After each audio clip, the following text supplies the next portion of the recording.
We're back at Glynneagle Park in North Wales for round 8 of the Two-Toe Money Super 1 British Karting Championships, which this weekend sees drivers as young as 6 years of age.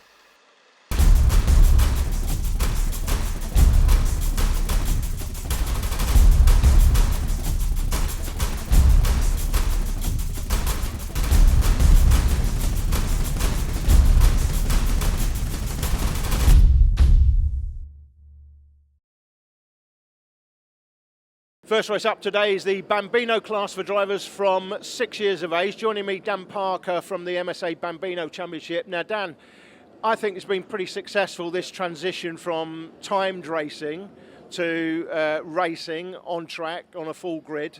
How have you viewed it this year? The racing's been fantastic. It really has. I mean, it was obviously quite a big step to allow them to race as opposed to doing the time trial. The competitors were very much in favour of doing the racing, and I have to say it has been fantastic. The racing has been so close and really competitive. The main thing for me is when the kids get out of the karts, they're just, they get out and they shake hands, and there's a really good camaraderie between the drivers and the parents as well. They all really enjoy it, and that's the main thing at that age. They've just got to enjoy it. Obviously it is quite competitive, but it does work really well. Yeah, and as you say, it's been very competitive this year. We've seen some close racing, obviously at Larkhall earlier in the season, and we've seen close racing, I think, here today so far. We'll see what happens in the final. But I know John Hoyle's talking a little bit about running Bambinos as part of the championship next year, whether that's part of the British Championship or just as a Super 1 class or not, I don't know. But I think they've really earned that spot. Yeah, they certainly have. I mean, the key thing, as I say, is the closeness of the racing, the kids enjoying it, and obviously in the Bambino Championship we don't allow teams, and I think that's something that we would have to carry on. I think when you get the team environment, it has a positive in that it obviously brings the level of professionalism up, but it's more about trying to educate the parents at Bambino level to understand that they can actually go in and do it on their own, whether it's dad, mum, lad, daughter. We've got a real mix of everyone in the Bambinos, and I think that's what we need to just keep a bit of a handle on. We really don't want a team element coming into it. That, again, I think that helps why the racing's so close, because they're racing as individuals against each other, as opposed to racing in a sort of team environment where there becomes that element of competitiveness of the team. So if we can keep it as a non-team environment just for the educational purposes, I think there might be something we can do. Great to see the Bambinos out again at a Super 1 meeting. The first time we've seen them since Larkhall in Scotland. Aston Sharp and Fraser Anderson on the front row. Leith Khan and Oscar O'Sullivan from Ryan McCall and Fletcher Jameson. Gregor Reed, Sky Parker, Joshua Humperston and Freddie Hare. It's going to be an interesting one, this, in very damp conditions. And we're going to see how these Bambinos go. Away we charge off. And into the first corner. Is that going to be Aston Sharp to the inside? No, nicely cut across there by Fraser Anderson as they come up the Dragon Straight. This is going to be a really interesting challenge for our Bambinos. It's a steep climb at the best of times, and these guys are going to really find it difficult in these slippery conditions, especially coming up to the braking zone for the spoon. Fraser Anderson, of course, the winner at Larkhall the first time we had a look at the Bambinos, and it was a great race that day. Not a big grid, but these guys have delivered in terms of action, Jake. They're not the fastest karts, of course, in the world, because these are the youngest drivers that the Motorsport Association caters for these days, racing on a proper grid with proper racing, as we see here, as opposed to the time sessions we saw last year, and that's a spin. Unfortunately, that is Fletcher Jameson. Jameson's gone around there. He got a little bit of a nudge there from Ryan McCall. I'm not sure who caused what, but that was one of those incidents where two of them are going together. Let's have another look at it. They're obviously tippy-toeing their way through. Here comes Jameson in the 99. Is that going to be... Oh, yes, unfortunately, that looked to me like Ryan McCall just trying to go for a tiny whiff of a gap that wasn't really wide enough for a Bambino to get through. But he's learned. He'll come away from that. He's got an under investigation. He doesn't want to be too disheartened by that, but I think that's the right thing to do to investigate, but obviously a little bit eager on that occasion. Yeah, and you guys watching out on YouTube might think, well, these are only sort of 6 and 7 year old kids. What are they going to do? Well, they can exclude them. they can, give them a penalty. That's a great move, by the way, around the outside. And they're going to swamp him. That's gone terribly wrong, unfortunately, for O'Sullivan. He's got the wrong exit out of turn 1, and that's compromised him all the way up the hill. So a couple of incidents there on the first couple of laps, but out in front it is still Anderson. Up to second place now, Sharp. No problem at all for the third place man. That's Laith Khan. He started in third, slipped back a little way and has managed to fight himself back into contention. Then it is Sky Parker, the young lady doing a fantastic job there in fourth position in front of Ryan McCall. And then it is Oscar O'Sullivan in front of Gregor Reed. Freddie Hare is there in 8th position in front of Josh Humferston and making a very impressive comeback already. That is the 99 of Fletcher Jameson coming back into contention. His lap times are getting quicker and quicker as he starts to make progress. Fastest lap at the moment, Sky Parker on a 1:15.33 as they come around for the end of the second lap though. Aston Sharp is the man on the move. Look, a 1:11.19 compared to Fraser Anderson's 1:12.2. So he's made up a second on him and now trying to come around the outside up the Dragon Straight. This is a good run from Aston Sharp. If he commits to this round the outside, he may even get a chance to have a go into the spoon. Did this last time, of course, we saw it, and not going to quite get there this time, but a good attempt, and Aston Sharp certainly on the move. The man from pole got done at the start by Anderson, who got away just slightly better than him, but he's battling back now. I was saying about Ryan McCall, Jake. Yep, he's got through into fourth position. He has actually made the move there on Sky Parker, so up to fourth place he goes. Yeah, and Ryan McCall was saying earlier, guys, that you wonder what the officials would do with the drivers if they feel they've been involved in something. Well, they can exclude them.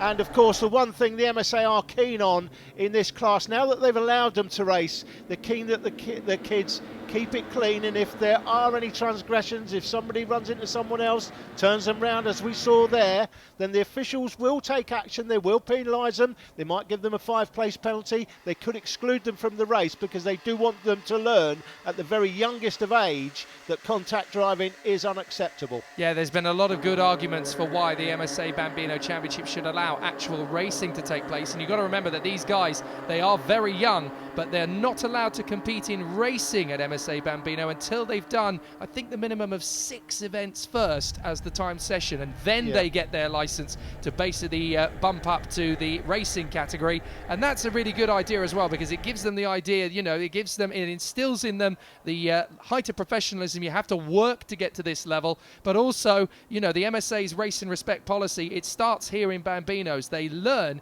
how to race cleanly and fairly, and that's only a good thing because that's something that they can take with them up to the world of cadet. Absolutely right.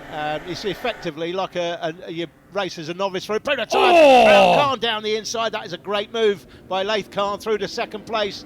Drops Aston back a place to third. That was a very sweet move indeed. As you say, Jake, the first 6 races, it's effectively, if you come into MSA racing in cadets, or in fact any class, you have to start as a novice first. Your first 6 races are as a novice, starting at the back of the grid generally. That's how it used to be, of course. I'm not sure how it quite works. He's going for the lead. Look at this. Laith Khan almost banging wheels there with Fraser Anderson as they come up the Dragon Straight. Meanwhile, Sharp has got problems of his own here because he's got McCall and Sky Parker trying to come through into third position. Let's look at this again. How close this came to being a really serious accident at this point on the circuit. Look at the way the tyres drop onto the grass there. Absolutely. I mean, at that point, if you have big contact, that's going to spit the kart out and it pirouettes you around. Now, as a result, Sharp has gone into second place past Laith Khan, but he had to get off the throttle there and allow Fraser Anderson to get back through. Otherwise, that would have been a monumental accident. But I tell you what, Laith Khan's got masses of confidence and he's brave as anything here as he goes again to make the same move he did on the last lap. This time, it's a little bit of a tap, and unfortunately both of them have spun around. Well, that's very easily done. He tried to make the same move. Watch again. Tries to make the same move, but Sharp's ready for him, and he's just carried a little whisker too much speed into the corner, and he's just tagged him. Difficult to see there, Jake, though, whether, it looks like there was contact, but did Aston just lose it going into the corner a little bit too quickly? Difficult for us to tell from that angle, to be fair. But anyway, the two of them, their day has been spoiled. Yeah, and the difficulty there as well is that with it being very, very slippery at this part of the course as well. I mean, well, it's slippery everywhere because of the drizzle on this, one of the more technical of circuits. It's also very easy to argue that the rain has just caught them out. Well, yeah, because if you look at this camera here, you can't really tell that much, but the fact that it looks a bit blurred means that that camera is actually covered in raindrops at the moment, and the rain, the drizzle, is heavier than it was before, so it may be that the track conditions are worsening. Well, what that does is it puts Ryan McCall up into second behind Anderson, then it's Parker and O'Sullivan in front of Hare, Reed, well, it was Reed, now Aston Sharp has got himself back into sixth position, so considering we've got just under 3 minutes to go, he could get himself back into this top three very easily. He's got good pace, good lap times. Ryan McCall, Sky Parker and Oscar O'Sullivan a better look behind them because Aston Sharp is getting back into the game very quickly. Look back, where is Aston Sharp? There he is, out of the final turn. So Sharp is absolutely charging to get back into this race. He's tucked up behind Freddie Hare and he is getting on with this. Well, you can see there we just lost the camera for just a second, so this is half a lap further on, and that's the why. weather update, the rain is getting heavier and heavier. We've just had a camera card go down, we've recovered it now, but yeah, we lost half a lap of the race effectively there. So here comes Sky Parker in third position, giving Ryan McCall a massive amount of hassle as they drop down Devil's Elbow and up towards the final right-hander at Paddock Bend. Fraser Anderson tippy-toeing his way around the final corner. These guys are having such a difficult time of it. Look at the rain you can see coming down now. It's getting heavier, and this is the hardest they've ever had to go. A full 360 there from Freddie Hare. He gets back on behind Reed and Jameson, but I tell you what, a very nice triple peak with Pike there, wasn't it? Very nice pirouette. Yeah, he held on to it as well. The thing is, at that situation, you panic, and that can actually result in a bigger accident. But he didn't panic at all. He just let the kart spin, got it back together again. Very sensible there, good control. Look at this. And once again, we had a great battle at Lark Hall, and we've got another interesting battle now with the front three. I'm not sure what the weaving's about there from Ryan McCall coming down the hill, but nevertheless. I wonder if it's just standing water on a straight line. You've got to remember the ribbon of tarmac. If you get into that middle section, it can be quite greasy and slippery. So I wonder if he's having to move across because the kart is just struggling to be stable in a straight line. I've seen it before here at GYG. I've watched a few races here in the wet before, and even going in a straight line when you're not on white lines, it can be very tricky to keep the kart stable. And for these guys in particular, it's going to be harder than ever because they've got very little experience compared to the other classes in this weekend. And these guys being much lighter, much more youthful, they've got little experience to back them up. This is really one of the first opportunities they'll ever have had to race in conditions as tricky as this, on a circuit as technical as this. So Ryan McCall is kind of learning by doing here as we run out of time. So now it's about Anderson just hanging on in front of McCall and Parker. Sky Parker trying to come right round the outside of Ryan McCall. Now she'll try and get the switch back, but McCall is definitely feeling the pressure. Sky Parker's going to get a good exit as they drop down Damon Hill up to the carousel. Is she going to get the place? Oh, very good defensive work from McCall, but has he drifted out too wide? Sky Parker goes for the inside. Beautiful, move. Beautiful Terrific for Sky move. Parker. That is an absolutely superb move, and look at the weather now. You can see the rain is absolutely pouring down now, so conditions are worsening. That was one of the moves of the season there from Sky Parker. Lined him up and took the opportunity. A great piece of driving. Can she take the win though, Jake, with just over a lap to go? Well, she's not far away from it, but if it gets any wetter, they may choose to red flag this. I'm kind of hoping they don't, but look at how severe the weather conditions are coming now as we go into the last lap. This is a bit of a moment now for the officials. Do they end the race here, or do they keep it going? Are they going to be all right? Yeah, that's fine. They're on wet tyres. They are on wet tyres. I mean, obviously, if it gets any wetter than this, then it needs to become a question. Unfortunately, Sky Parker has got time to get after Fraser Anderson, but at the moment, she's got Ryan McCall to deal with. So McCall is going to try and squeeze up the inside. Oh, my word, that's a sweet move. And that's absolutely the best way to come back. Yeah, another great piece of driving. He's doing the same what thing. What is he doing? Down the Do you know hill. what? That's sure not. What he's doing. That is not a grip issue. That's him basically going right. Which way do you think I'm going to go? Left, right, left, right. Very impressive there from McCall to defend. But I think as a result of that little tussle, Fraser Anderson should be able to hang on to this in the lead.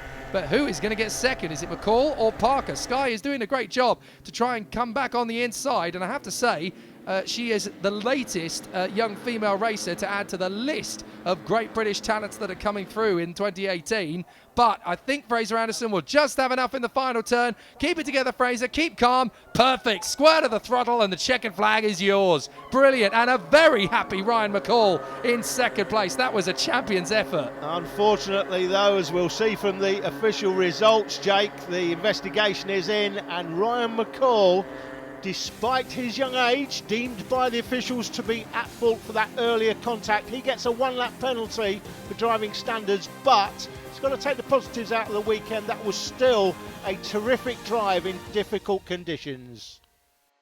Fraser, winner at Larkhall when we were there, and winner today in North Wales here at Glanigorse Park. But just talk us through that race very briefly. Ryan McCall was behind me, and I just held on to the reins. Yeah, he held on for a long time. It's difficult to be out there and hold on for the victory. Who do you want to thank for your win? Because this weekend it looks like, it's not official yet, but it looks like you may have won the British Championship in Bambino. That's a fantastic achievement for you. But who do you want to thank for your success this year? I like to thank my engine builder, Tim. Mum and Dad? Yeah.